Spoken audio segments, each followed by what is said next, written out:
it rolling, Bob? Is it rolling, Bob? Is it rolling, Bob? So, hello everybody out there in the universe, across the universe. This is Chris Gregory, and this is a head full of ideas, series of essays on Bob Dylan, and this is season 4 already, and this is episode 5, and this one's called Time is an Ocean, Love Songs from Desire. And we're going to start with a quote from great American 19th century genius poet Walt Whitman. It's a quote from something he wrote called A Meadow Lark. Fine, clear, dazzling morning, the sun an hour high, the air just tired enough. What a stamp in advance my whole day receives from the song of that meadow lark, perched on a fence stake 20 rods distant. 2 or 3 liquid simple notes repeated at intervals, full of careless happiness and hope.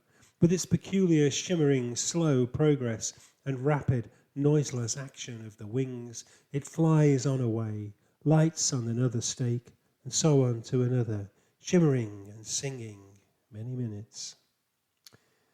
What a guy. Desire is perhaps Bob Dylan's most varied album in terms of style and tone. It combines epic story songs about real or fictional characters, along with a number of shorter and more abstract pieces. The album was recorded with the rhythm section, which would become the basis of the Rolling Thunder Tour band, with Rob Stoner on bass and Howie Wyeth on drums. The most crucial addition was the eccentric street musician Scarlett Rivera, whose highly distinctive gypsy violin style dominates many of the tracks. Additional vocals are supplied by country rock legend Emmylou Harris. Then, at the beginning of her career, the band is looser and more spontaneous than previous Dylan ensembles, with Rivera's contribution in particular helping to create a range of variable musical textures. The material on Desire is heavily influenced by cinematic tropes and themes. The conception of the songs from the album and of the subsequent Rolling Thunder Tour are strongly linked to Dylan's ambitious project to make the part concert, part dramatic movie that eventually became Ronaldo and Clara. His interest in directing a film had been stimulated by his participation in Sam Peckinpah's elegiac western Pat Garrett and Billy the Kid in 1973. The first song to be written for Desire, One More Cup of Coffee, could almost have served as part of Dylan's soundtrack. Its narrator is an apparently doomed gunfighter who is lying in bed with a mysterious and darkly beautiful gypsy woman attempting to prolong the moment of prevarication before he meets his enemies. Perhaps Chris Christopherson's Billy the Kid could have sung it to his lover Maria, played by Rita Coolidge, before going to his death at the hands of Pat Garrett. Dylan claimed to have written the song after attending an annual gypsy festival in the south of France in 1975. Certainly the song conveys a strong gypsy-Mexican ambience. Dylan deepens its atmospheric nature by adding some vocal touches that may well have been influenced by the Jewish ceremonies he participated in as a child, what Allen Ginsberg called Hebraic cantillation never heard before in US song, ancient blood singing.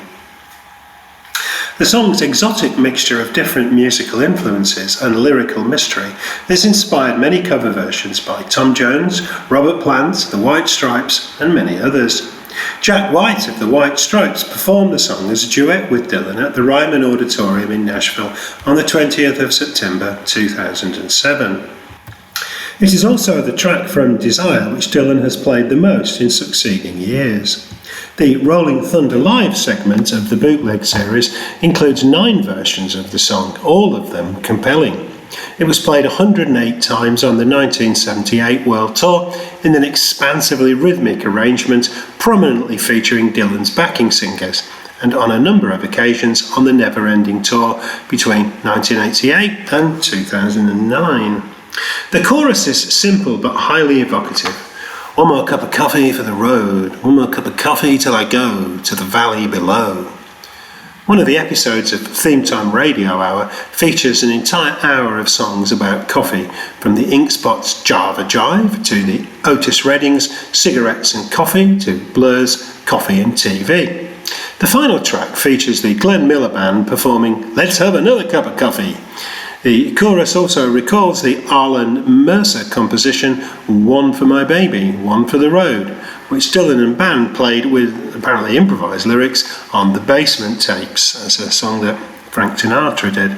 The contrast between the mundanity of the sentiment and the highly ambiguous To the Valley Below creates the ominous feeling that dominates the song. The addition of Emmylou Harris's light, ethereal vocals on the title phrase is a further contrast to Dylan's ruminative singing. The portentous atmosphere is also created by the intro, which consists of a strummed acoustic guitar, a short bass solo from Rob Stoner, and some entrancing violin lines from Rivera, all suggesting that there will be some kind of tragic outcome. We begin with the gunfighter's internal thoughts as he looks down at the gypsy girl. The highly romantic opening lines with their intimate and carefully chosen details. Your breath is sweet, your eyes are like two jewels in the sky, your back is straight, your hair is smooth on the pillow where you lie, seem to suggest that. But this is quite brutally undercut as the narrator informs us that I don't sense affection, no gratitude or love. Your loyalty is not to me, but to the stars above. It is as if the girl is looking up at her lover, but is actually staring right through him, up into the dark night. This is a remarkable image of passionate disappointment. Perhaps she really is in love with him, but is steeling herself not to show it, as she knows that he is about to meet his death. It is as if the girl is looking up at her lover, but is actually staring right through him into the dark night. This is a remarkable image of passionate disappointment. Perhaps she really is in love with him, but is steeling herself not to show it, as she knows that he is about to meet his death. It is as if she is wearing one of those ghoulish masks that Mexicans wear in their annual Dia de los Muertos, Day of the Dead. It could even be said that she represents death itself. We hear a few scattered details about the girl and her family. Her father is said to be a wanderer and an outlaw by trade, who oversees his kingdom so no stranger does intrude, and who thus appears to be some kind of gang leader. He has clearly taught his daughter many survival skills, including how to throw the blade and, perhaps more importantly, how to pick and choose. But the final line of the second verse makes it clear that the old man is in a parlour state, very probably on the edge of death. His voice trembles as he calls out for another plate of food. The inclusion of trembles strongly suggests that he is either terminally ill or demented, suggesting that in fact the daughter is in charge of his outfit. Perhaps it is her who is sending him to the valley below. It's almost as if we're in a novel by Gabriel Garcia Marquez here. We also hear that the females of the family have psychic gifts. Your sister sees the future like your mama and yourself, Dylan sings. Despite her being illiterate, you never learn to read and write. There's no books upon your shelf, which enhances our impression of the girl as possessing a natural psychic power. In the final lines, it is suggested that she has a considerable sexual appetite. Your pleasure has no limits. Your voice is like a meadowlark. Here, the traditional poetic image of the voice of the meadowlark is invoked to suggest that the girl is experiencing a powerful orgasm. This is countered by, but your heart is like an ocean, mysterious and dark. It seems that he has been overwhelmed by her dark powers and that he will therefore follow her instructions, even, as seems likely, they will lead to his death.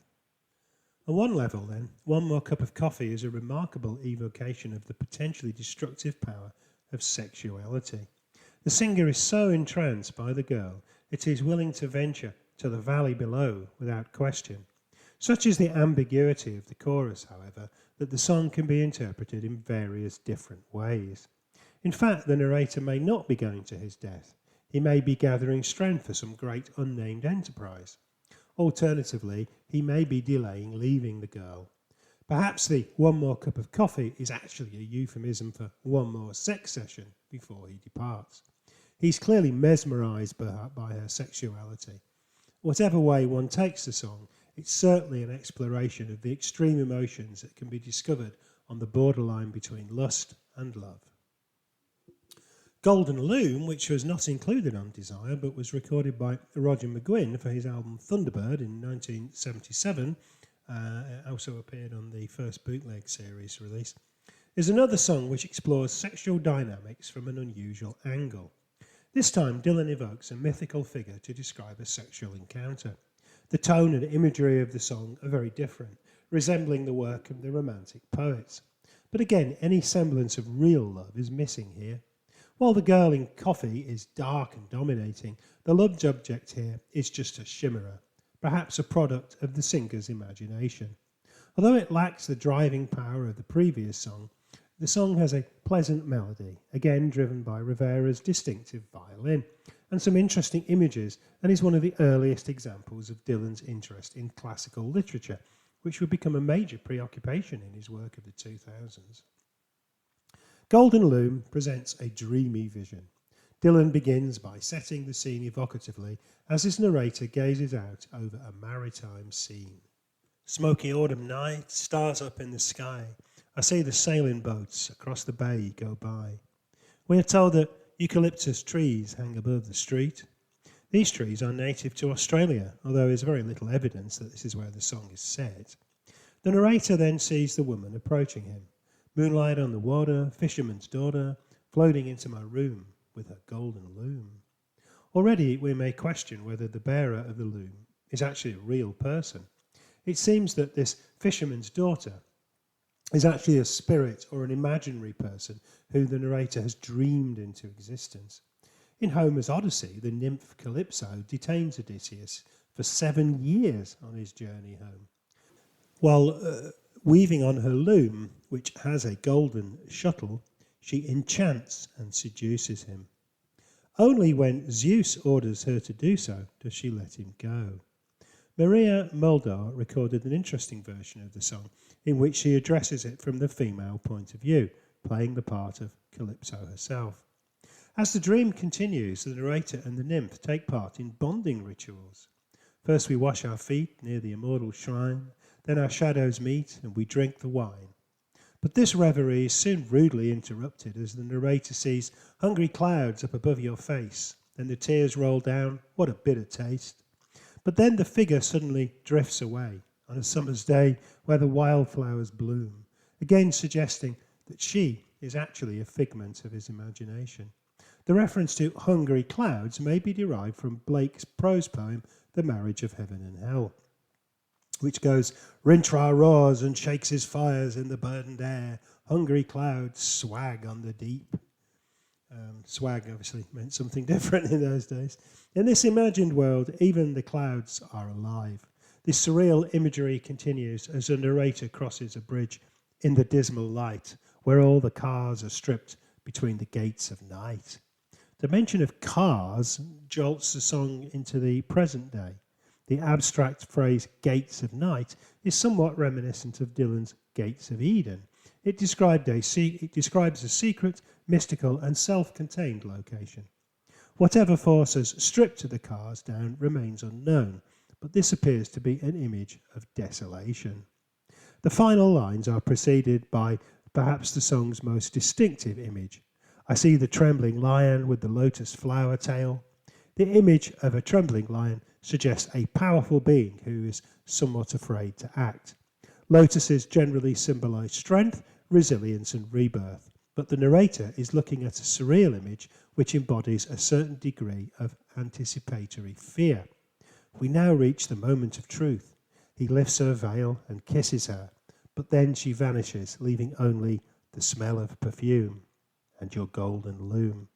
Seems that the woman is a mere chimera, a product of his imagination. The moment he acts upon his impulses and actually makes physical contact with her, she disappears. It may be significant that these two songs were the first Dylan composed after the anguish love chronicles of Blood on the Tracks. The gypsy girl and the calypso figure are very different characters. One is highly physical and sensual, while the other is ethereal and otherworldly. But both are essentially unreachable and unfathomable. At this point, Dylan's love songs, which had once, in songs like Don't Think Twice, It's Alright, One of Us Must Know, been so philosophically distant, now seem to inspire fear, fantasy and emotional chaos. The decision to collude with theatre and cinema director Jacques Levy in writing his next group of songs may have been an attempt to achieve a new, more detached perspective on matters of the heart. The songs they wrote together covered a variety of genres and musical styles, with their love songs ranging between tragic and comic perspectives. It seems that at this point, Dylan was having immersed himself in the intensely painful emotions that characterise much of Blood on the Tracks. He may have needed another perspective to inject more balance and humour into his work. Some of the Dylan Levy songs, like Hurricane and Joey, are concerned with contemporary life stories seen from a socio-political viewpoint. Others, like Isis and Black Diamond Bay, are extended surreal narratives mixing fantasy with dark humour. Okay, so I'm going to pause there, and I'll be continuing on part 2, and I'll be looking at various other songs from Desire and some of the outtakes there, and continuing this. So see you then. Bye-bye. Is it rolling, Bob? Is it rolling, Bob? Is it rolling, Bob?